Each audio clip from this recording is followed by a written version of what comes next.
ये एक honest series है। मुझे आपको कोई कोर्स सेल नहीं करना है। I don't have to do anything जिससे I have to make money out of you. इसलिए मैं आपको जो कहूंगी वो अपने 15 ईयर्स के एक्सपीरियंस के बेसिस पे कहूंगी। And I will only tell you the things which are going to help you, guide you and tell you the truth. So my question जिसका मैं आज आंसर दे रही हूँ वो ये है that can you crack the NEET exam with only PYQs। अब आपके पास बचे हैं लगभग सिर्फ 2 महीने। इन 2 महीनों में अगर आप सिर्फ PYQs पे फोकस करते हो तो क्या जेन्युइनली आप नीट के एग्जाम को क्रैक कर सकते हो या नहीं, ये मैं आपको बताने वाली हूँ। इसका एक सिंपल आंसर नहीं है, 3 स्टेजेस में इसका आंसर मैं आपको दूंगी। प्लीज वीडियो को एंड तक जरूर देखिएगा। It's really going to help you. That's going to be my promise to you.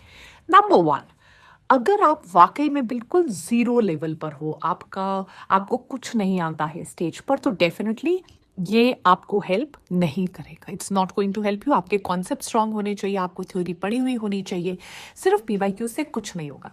But अगर आप एक स्टेज पे हो जहां पर आप 350 400 स्कोर कर रहे हो और मे बी आपको 550 600, मतलब अगर 150-200 नंबर आपके बढ़ जाते हैं, एंड आपको तब डेफिनेटली अपनी स्टेट की कोई अच्छी मेडिकल कॉलेज में सीट मिल सकती है। आपने सारी थ्योरी 1-2 बार कर ली है, छोटे मोटे नोट्स बना लिए हैं, पर फिर भी आपका स्कोर स्टक है।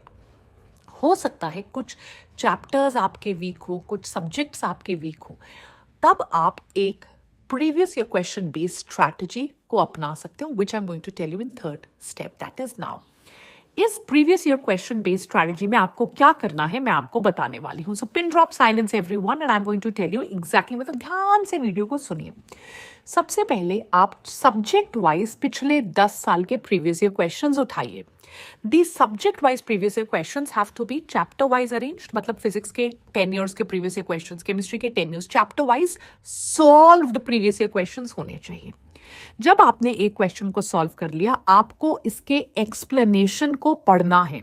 सॉल्व्ड प्रीवियस ईयर क्वेश्चंस होने चाहिए, इसके एक्सप्लेनेशन को पढ़ना है, क्योंकि एक्सप्लेनेशन में कुछ ना कुछ समझाया जाता है, एक आधा पॉइंट एक्स्ट्रा आ जाता है। Because 75 to 85% of the paper is going to be based on previous year questions. That means question same to same ना हो, सेम कॉन्सेप्ट पे क्वेश्चंस आ सकते हैं, सिमिलर टाइप के क्वेश्चंस आ सकते हैं, सिमिलर टाइप की वैल्यूज वाले क्वेश्चन आ सकते हैं, सिमिलर टाइप की एप्लीकेशन वाले क्वेश्चंस आ सकते हैं, सिमिलर फंडामेंटली सेम क्वेश्चंस आ सकते हैं। तो it's going to be based on previous year questions. तो आपने इसके कॉन्सेप्ट को जरूर पढ़ना है, सो दैट अगर कहीं पे कॉन्सेप्ट का चेंज हुआ, so that you are able to understand. जो प्रीवियस ईयर क्वेश्चन कॉन्सेप्ट पढ़कर आपको समझ में नहीं आ रहा, सॉल्व नहीं हो रहा, उस प्रीवियस ईयर क्वेश्चन के लिए you have to go back to the NCERT and read the concept, so that at least through previous year questions you are able to go back and revise the book, specially वो चीजें जहां पर आप अटक रहे हो, आपसे सॉल्विंग नहीं हो रही है। Last but not the least, 1 या 2 बार previous year question paper solve करके आपका भला नहीं होगा। अगर आप, जैसे मैंने बोला है, आप 10 years के previous year questions, solve previous year questions with seeing the solutions, जहां अटक रहे हो वहां seeing the NCERT at least 8 times, 7 to 8 times, 10 साल के प्रीवियस ईयर क्वेश्चंस अगले 2 महीने में कर सकते हो। I can literally with my 15 years of experience nearly guaranteed that आप 600 तक इजिली स्कोर कर पाएंगे। Take care. I hope that helps you and I hope it was an honest answer. आज शाम को 9 बजे I am going to see you for plant kingdom का MCQ based test on the app. Please don't miss it.